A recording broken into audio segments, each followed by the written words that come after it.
You've spent your life trying to be kind, polite, agreeable, hoping the world would reward you.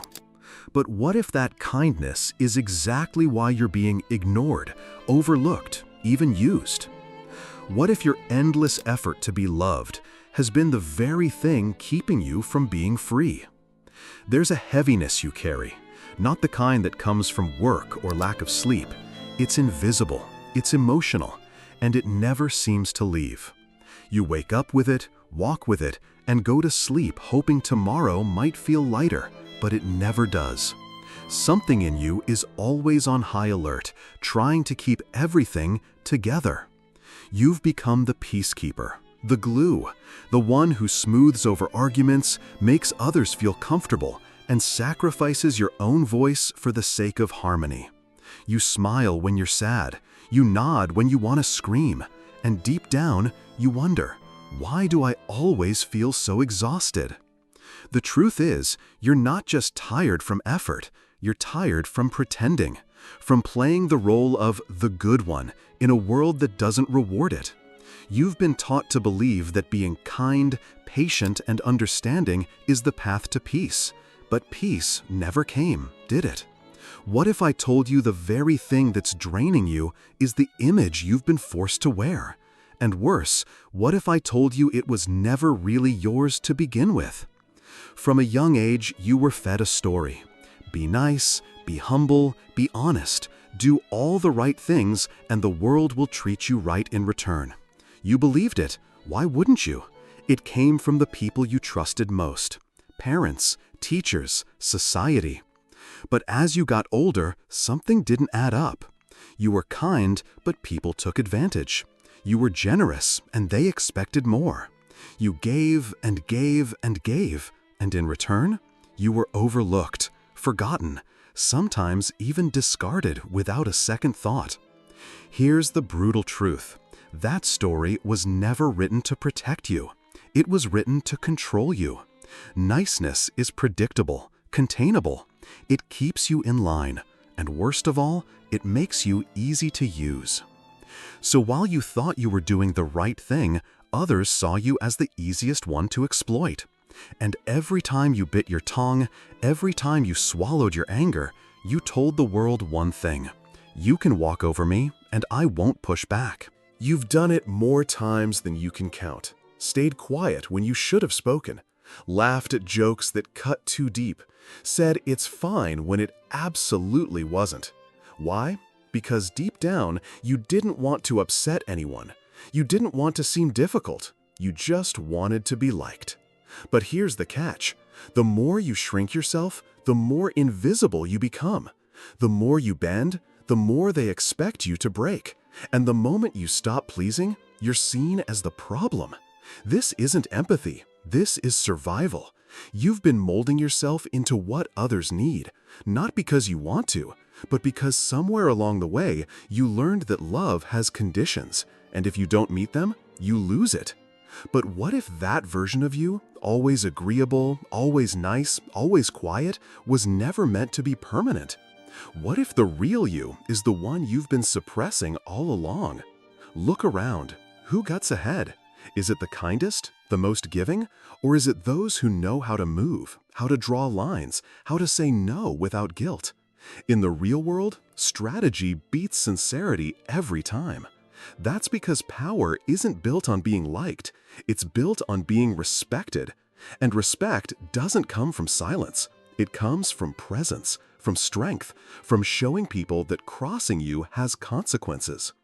The world doesn't operate on fairness, it operates on leverage. Those who set boundaries are trusted more than those who aim to please. Why? Because they signal value, because they say, I know my worth, and I won't lower it for your comfort.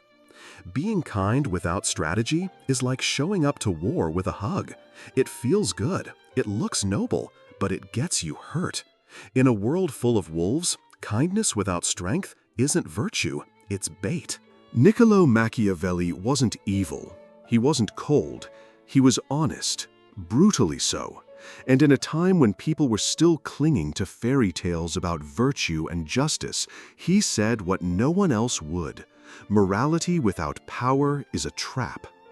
His book, The Prince, wasn't a guide for villains. It was a survival manual, a map for navigating a world where appearances matter more than intentions, where those who seem strong get respect and those who seem good get used. Machiavelli understood something most people still refuse to accept, that being loved is nice, but being respected is necessary. That sometimes being feared, not cruelly, but firmly, is the only way to maintain control.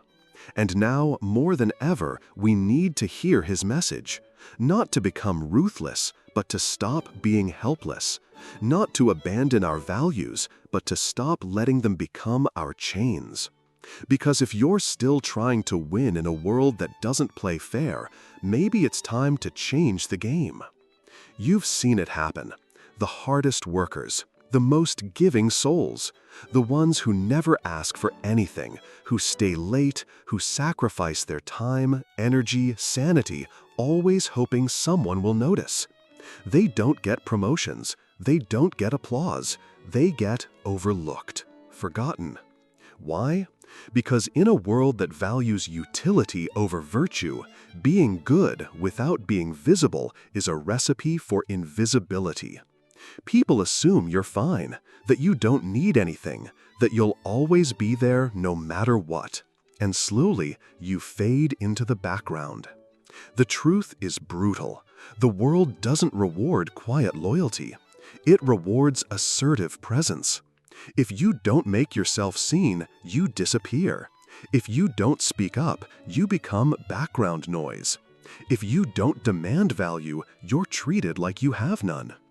Being good is not enough. In many cases, it's the exact reason you're being discarded. Because niceness without boundaries signals one thing: you can replace me anytime. Let's be real. You've been taken advantage of, again and again. But not by accident, not because people didn't know better. It was because you allowed it, silently. You taught them it was okay. Every time you forgave too quickly, every time you didn't speak up, you trained them to take more. They didn't see you as a person. They saw you as a resource, reliable, predictable, always available. Someone who would do the work, absorb the stress, handle the backlash without ever asking for credit or respect in return. And the moment you stopped being useful, they moved on, just like that. No guilt, no second thought. Because in their eyes, you were never more than a function, a tool, a convenience. You thought kindness would win you love, but they weren't looking for love. They were looking for someone who wouldn't fight back, and you gave them exactly that. Here's a question no one wants to ask out loud. When people say you're nice, what do they really mean? Harmless? Agreeable? Easy to manage? The truth is, niceness has become a euphemism for non-threatening. You're not seen as a leader. You're not seen as powerful. You're seen as pleasant. And pleasant doesn't change the world. Pleasant doesn't get respect. Pleasant is what people want from waiters, not from warriors. You've been taught that confrontation is bad, that being firm is rude, that saying no makes you selfish. But who does that narrative benefit? Certainly not you. It benefits those who want to control you, those who rely on your silence to maintain their power. Kindness isn't weakness, but niceness without backbone is. And if you don't start drawing that line, they'll keep mistaking your decency for submission. You've lived your life under a false contract. One that says, if I treat people with respect, if I work hard, if I stay humble, then I'll get the same in return. But that's not how the world works. People don't respond to fairness. They respond to incentives, to consequences, to strength. And when you live by that old contract, you end up confused and bitter, because the respect you thought you were earning never comes. Instead, you get taken for granted. Your fairness becomes a weapon they use against you. Your silence is read as weakness. Your decency becomes a discount. This isn't about becoming cruel. It's about becoming conscious. Because fairness is only powerful when it's backed by boundaries. Otherwise, you're not being fair, you're being walked over, politely. You weren't born silent. You weren't born agreeable. That version of you, the one who avoids conflict, who suppresses anger, who swallows opinions, it was created, shaped, conditioned. From early on, you were rewarded for compliance and punished for resistance, told not to speak up, not to make a scene, not to be selfish.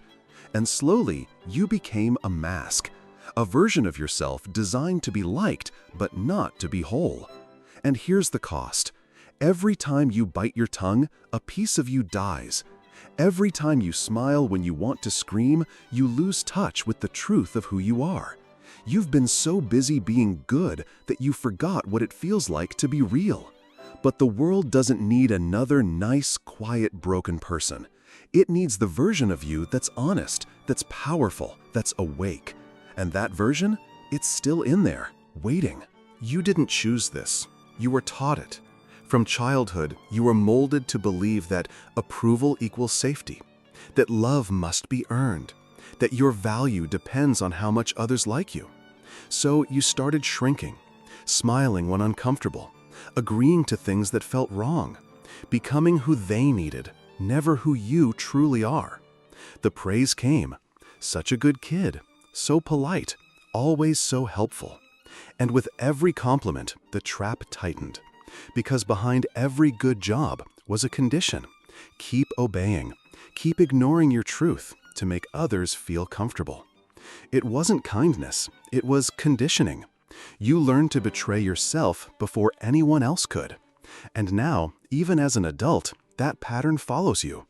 You feel guilt for saying no, anxiety when you set a boundary, and a strange emptiness when you finally stand up for yourself, because no one ever taught you that your needs matter too.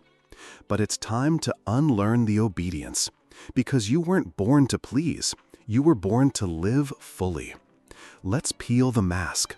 That constant smile, it's not just politeness, it's protection, a way to hide your fear. Fear of being disliked, rejected, misunderstood. You don't speak up because deep down, you're terrified of being seen as difficult. You keep the peace because you don't believe you're allowed to make waves. But here's the truth. You're not nice because you love people. You're nice because you're scared. Scared that if you stop being useful, you'll stop being loved. That if you express anger, people will leave. That if you become real, you'll lose everything. This is how fear disguises itself as empathy, as understanding, as maturity.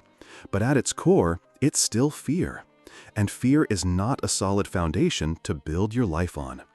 You deserve to be loved for who you are, not for how well you perform for others. And the only way to get there is to stop being afraid of your own power. You check your words before you speak. You calculate reactions before making a move. You dress, talk, and act based on how others might perceive you. Why? Because somewhere deep down, you believe that if you just please everyone around you, you'll finally feel safe, whole, seen. But the more you live for others, the less of you remains. You lose your desires, your voice, your joy. You become a ghost of your own life, present but not alive. This isn't kindness. This is self-erasure. And no amount of praise or approval will ever fill the hole that comes from abandoning yourself. If you want to reclaim your life, you have to stop handing the steering wheel to people who don't even know your destination. The real you, the powerful you, is waiting to be chosen, not by them, by you. You pride yourself on being empathetic. You listen, you understand, you always give people the benefit of the doubt. But somewhere along the line, empathy became your shield, a way to avoid conflict, to justify others' bad behavior while ignoring your own pain. You excuse disrespect because they're going through something. You let boundaries slide because they didn't mean it. You stay in toxic dynamics because I can fix this. But the truth is, you're not fixing anything. You're just avoiding the reality that some people don't deserve access to your heart. Empathy is beautiful, but when it keeps you trapped in unhealthy cycles, it's not compassion, it's self-betrayal. The hardest thing you'll ever do is stop seeing yourself as a savior and start seeing yourself as someone who also needs saving. From yourself, from your patterns, from the lies you were told about what it means to be good. There comes a moment, a breaking point. It doesn't arrive with fireworks. It creeps in through the exhaustion. You stop replying to texts. You stop pretending to care. You start waking up with the thought, what am I doing with my life? This is the beginning of your awakening. The moment where niceness starts to feel like a prison, where the desire to please starts turning into resentment, where your silence starts to feel like suffocation. And then comes the shift, subtle at first. You say no without explaining. You walk away from draining conversations. You stop apologizing for taking up space. And though it feels strange, wrong even, it also feels freeing. This is your silent rebellion, the moment where you stop being a role and start becoming real. And once that door opens, there's no going back. You've been moving through life like a chess piece, following rules you didn't make, pushed around by forces you don't control. You try to anticipate others' moves, adjust your actions to keep peace, sacrifice your needs to maintain order. But what if you were never meant to be a pawn? What if you were meant to be the player? There's a power in reclaiming your strategy, in realizing that you don't have to react, you can act. That your life doesn't have to revolve around avoiding disappointment. It can revolve around building the future you want. And that starts by stepping off their board entirely, by saying, I won't be moved unless I choose to move. When you become the player, you stop living in response. You start living with intention, with presence, with control. And that's when everything changes. Because the game doesn't own you anymore. You own the game. Machiavelli didn't believe in brute strength alone. He knew that survival, in any realm, requires duality. The fox sees the trap. The lion crushes it. You must be both, clever and commanding, silent and striking. The fox watches, calculates, adapts. It doesn't rush. It doesn't get caught. And when the time is right, it strikes with precision. The lion, on the other hand, doesn't ask for respect. It demands it by existing, by entering the room with undeniable presence. You've been taught to be the sheep, kind, soft, harmless. But the world doesn't fear sheep. The world eats them. It's time to learn the nature of the animal, to stop being prey, to understand that real power comes from knowing when to watch and when to roar. People will say you've changed, that you're colder, harder, more distant. But what they're really saying is, you're no longer easy to manipulate, and that scares them. You've spent your life being emotionally accessible, always giving, always open, always available. But power doesn't come from being open to everyone. It comes from selective access, from deciding who gets your energy and who doesn't. This isn't about becoming cruel. It's about becoming sovereign. It's about understanding that self-respect sometimes looks like distance, that boundaries are not walls, they're doors with locks, and you decide who holds the key. Emotional power is knowing that not everyone deserves your softness, and it's having the strength to walk away without guilt. You don't have to become heartless to be strong. You don't have to lose your kindness to gain respect, but your kindness must come with limits, with clarity, with consequence. When you're truly powerful, your compassion becomes more meaningful because it's a choice, not a habit. You offer warmth to those who've earned it. You give second chances when you decide they're deserved. And when you say no, it echoes. Respect doesn't come from how sweet you are. It comes from how unshakable you are, from how clear your standards are, from the strength behind your smile. You can be kind, generous, loving, and still be someone no one dares to cross. That is true power. That is balance. That is freedom. Here's the moment of truth. You've seen what this world does to people who live to be liked. You've lived it. And now a choice stands before you, one you've avoided for far too long. Do you want to be loved, or do you want to be free? Being loved the way you've been taught means sacrificing your truth for their comfort. It means shrinking to fit their expectations. It means living in a cage made of compliments and silent resentment. But freedom? Freedom costs something. It costs comfort, approval, familiarity. It costs losing some people. It costs unlearning the lies. But what you gain is everything. Your voice, your dignity, your peace, your fire. So here's the final question, and it's not rhetorical. Are you finally ready to stop asking for permission and start existing on your own terms?